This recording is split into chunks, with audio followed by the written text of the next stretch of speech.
Precios, en síntesis, estamos en comunicación con él, con su presidente Daniel Moreira, para que nos cuente un poquito cómo se está dando este proceso. ¿Qué tal? Buenas tardes, Natalia Muscatelli los saluda. ¿Qué tal? Buenas tardes y buenas tardes a la audiencia. Bueno, muchas gracias por atendernos, ¿eh? No, por favor. Cuéntanos un poquito cómo se dio este proceso. Ustedes, como asociación PYME, solicitaron participar del Observatorio de Precios. ¿Cómo se dio todo esto? En realidad, este proceso que viene ya desde hace un año, nosotros a principios del año pasado hicimos una denuncia ante la Secretaría por abuso de posición dominante para empresas de acero, de aluminio y de cemento. Empresas monopólicas u oligopólicas. Por un lado fue la denuncia, pero aparte de eso también hacíamos referencia a la necesidad de crear un ente que controlara lo que hoy se conoce como el Observatorio de Precios, para que justamente esos abusos de posición dominante no solo no fueran para estas empresas, sino para el conjunto, que no es ni más ni menos que, haciendo referencia al nombre de tu programa, defender el bolsillo del consumidor. ¿Por qué? Porque tanto sean estos insumos, que son insumos difundidos, son insumos que se usan prácticamente en todos lados, sino que insumos que sean específicos son los que impactan directamente en el bolsillo del consumidor. Pero si pensamos que el aluminio, nosotros no tenemos nada que ver porque somos consumidores finales, peguemos una vuelta a cualquier lugar donde estemos y vamos a ver aluminio por todos lados. Claro. Entonces, ese tipo de uso de posición dominante hace que el primero de los productos tenga precios que no se condicen con las realidades de las ganancias de las empresas, y de ahí para abajo va toda la cadena. Lo que nosotros estamos queriendo y queriendo formar parte y demás del Observatorio de Precios, justamente como para que sea institucionalmente o sea las empresas pymes de cada uno de los rubros que estén trabajando, podamos hacer un control sobre eso, ¿no es cierto? Claro, y en este sentido la participación es simultánea con otros sectores. ¿Cómo se manejan? ¿O ustedes van por su cuenta? No, nosotros hace también en el transcurso de este año nos hemos juntado las 6 organizaciones PYME que tienen representación nacional, que es la CGE, APYME, la FERA, la CEN, la Cámara y nosotros, y hemos hecho algunas acciones puntuales. Entonces, una de estas, una fue esta. Defendimos la mal llamada ley de defensa la ley de abastecimiento, perdón. La defendimos en el Senado, la defendimos en diputados y estuvimos defendiéndola cuando se votó. Para nosotros es sumamente importante porque las pymes en general, los procesos de ir a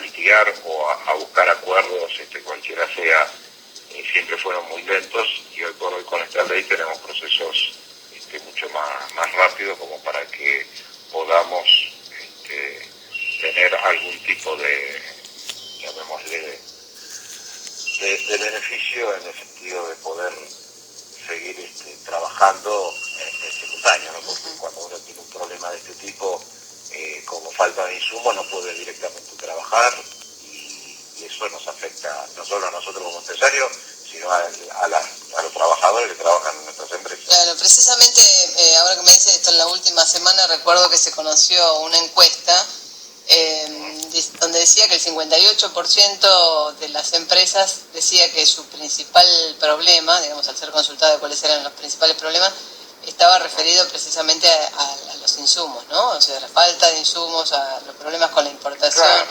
En este sentido, ¿cómo están los problemas estos, por lo menos, si están como más contenidos o no, el tema de la importación de ciertos insumos?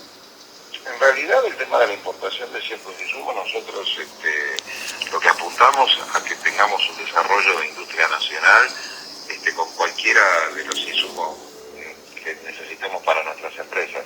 Es cierto que hay insumos que acá no se fabrican, es cierto que hay insumos que tienen una determinada tecnología que no la tenemos, y es cierto que hay algunos rubros con algunos problemas con el tema de los insumos. Por ejemplo. Y aparte, y básicamente mucho de la parte electrónica tiene problemas de insumo porque tiene muchos componentes, digamos, de distintas variables, ¿no? Sí.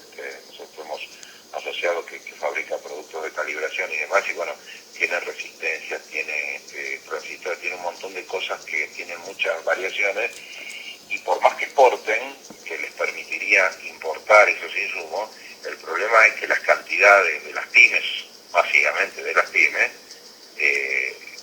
no pueden hacerle frente a... No pueden equiparar esa relación. Claro, entonces ahí estamos armando algunos digamos clústeres de trabajo por un lado, y para poder hacer una compra más, digamos, comunitaria, ¿no? Para eso, digamos, son las gremiales empresarias pymes.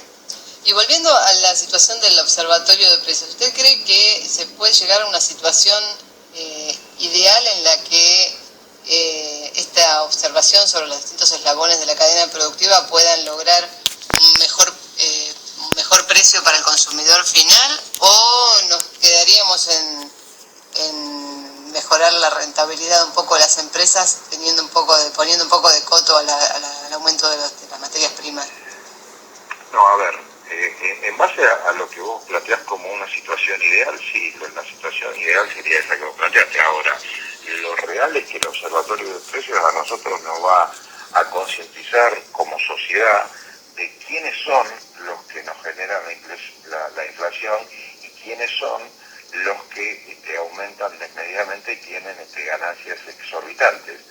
No son ni más ni menos que las empresas que son las únicas que lo hacen, ¿no? La intermediación, digamos. Es que vos tenés cadenas concentradas tanto en la comercialización como en la producción, como en las ventas. O sea, vos, por ejemplo, para darte algunos datos muy concretos, hoy tenés dos empresas que son las que producen el 80% de la leche del país, y 5 cadenas, ponele, que tienen la comercialización, el 75% de la comercialización. Tenés una empresa que es la panificadora del 82% de todo el pan envasado que se consume en el país.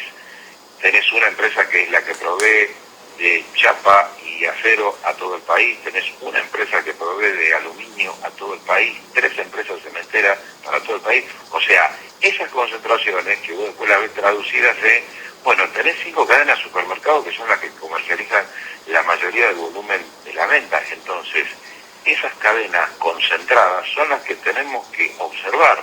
Nadie dice que no tienen que ganar plata, ¿sí? Ahora, tienen que ganar razonablemente. Para que te des una idea, nosotros cuando hicimos la presentación en estas empresas que te decía de acero, aluminio y cemento. Claro, en este caso no, está más focalizado el monopolio en los productores. Claro, son monopolios de producción. Ahora, por ejemplo, un solo ejemplo te doy. Nosotros hicimos una investigación del año 2003 al año 2013. Ten en cuenta que nosotros presentamos esto en febrero del 2014. En esos 10 años, Techin, que es la empresa a la cual nos estamos refiriendo cuando hablamos de acero, aumentó un 1087%. Ese 1087% no lo podés traducir, no lo podés equiparar con absolutamente nada. ¿Los precios del acero? El precio del acero. Por ejemplo, el salario aumentó un 700% en ese periodo. O sea, aun si el único componente del acero fuera mano de obra, claro, estaría casi llegando al doble de lo que... O sea, no hay nada que justifique eso. Lo único que justifica es sencillo. Si vos querés chapa para poder trabajar, yo por ejemplo tengo una empresa de aire acondicionado que tiene 32 años casi, y yo necesito chapa para hacer conducto de aire acondicionado, se lo tengo que comprar a ellos. Y si no te gusta, no tengo para ir a comprarle a otro. Tengo que comprarle la cantidad que ellos me venden, al precio que ellos me venden y a las condiciones de pago que ellos me venden. En este sentido, el ingreso de productos del exterior no sería en este sentido, No, digamos, porque saludable? no, porque lo que pasa es que lo que nosotros apuntamos no a que entre del exterior, lo que nosotros queremos es que la producción nacional tenga ganancias razonables. Claro, sí, No todos es que la queremos chapa eso, no pero se si no puede, se da y se no ponen... es que la chapa, claro, pero no es que la chapa no se pueda fabricar a una ganancia, si ganan menos pierden plata, no. Sí, sí. O sea, Bueno, pero si establecen un precio monopólico, de alguna manera... Bueno, para eso está el Estado, por eso claro. nosotros lo que pedimos es la fiscalización del Estado, que el Estado y nosotros como organización, digo, y el conjunto de la sociedad, no solo la organización, digo, el conjunto de la sociedad tiene que decir, a ver, hay que tener un control sobre eso, porque son insumos básicos, son estratégicos, entonces tenemos que tener un control. A ver, no puede ser que nosotros estemos pagando las ganancias exorbitantes a grandes empresas. Bueno, ahí hay que poner un control. Ahí es donde hay que decir, bueno, a ver, ¿cuál es la cadena? A ver, dentro de su esquema de costo, ¿cuál es tu esquema de costo? ¿Listo? ¿Cuánto es la razonabilidad de este producto? ¿Que ganes un 40%, un 30%, un 50%? Bueno, fenómeno. Eso es. Hay que tener un claro control del Estado, digamos, el Estado como conjunto, ¿no? El Estado somos todos nosotros, Seguro. Independientemente de quién es el que gobierna en cada uno de los momentos. Entonces nosotros tenemos que controlar que tengamos un margen de ganancia razonable todo, porque si no, esa ganancia que tienen las empresas no la paga ni más ni menos que el consumidor.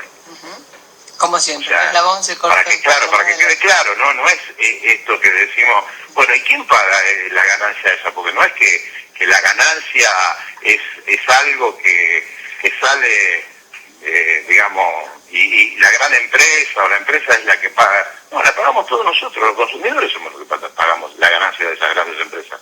Entonces, le pagamos a pocos la ganancia entre todos nosotros. Entre muchos la ganancia de pocos. Entre muchos que somos nosotros, digamos. Claro. Entre los muchos que somos nosotros. Bueno, aprovecho para preguntarle lo último, ya que estamos iniciando el año, y quería saber cómo es la visión que tienes, o la expectativa que tienen las pymes con respecto a la evolución de la actividad durante este año.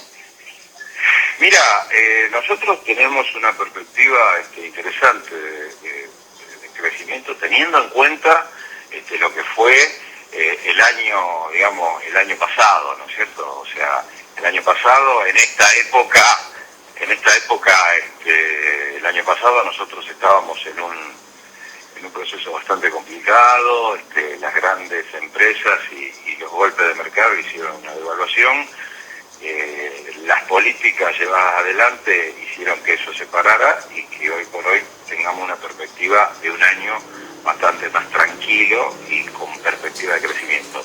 Esto dentro de lo que es nuestra casa, que es nuestro país, ¿no? Después las variables macroeconómicas mundiales son muy dinámicas y es probable que por ahí tengamos algún coletazo de alguna crisis que no es nuestra, pero bueno. Pero hay alguna perspectiva de que la inflación por ahí no sea tan dura en este año con respecto a 2014, o sea, a ver, volvemos o sea, paradójicamente volvemos al tema anterior, o sea, la inflación no es tampoco obra del milagro y porque sí sucede. La inflación no es ni más ni menos también que producto de esto que estuvimos hablando recién, o sea, si uno tiene menores costos puede tener menores precios para que el conjunto de la población tenga mejor y mayor consumo y entonces uno puede producir más y entonces puede hacer grande la economía. Bueno, la inflación también se la tenemos que agradecer a estas grandes empresas.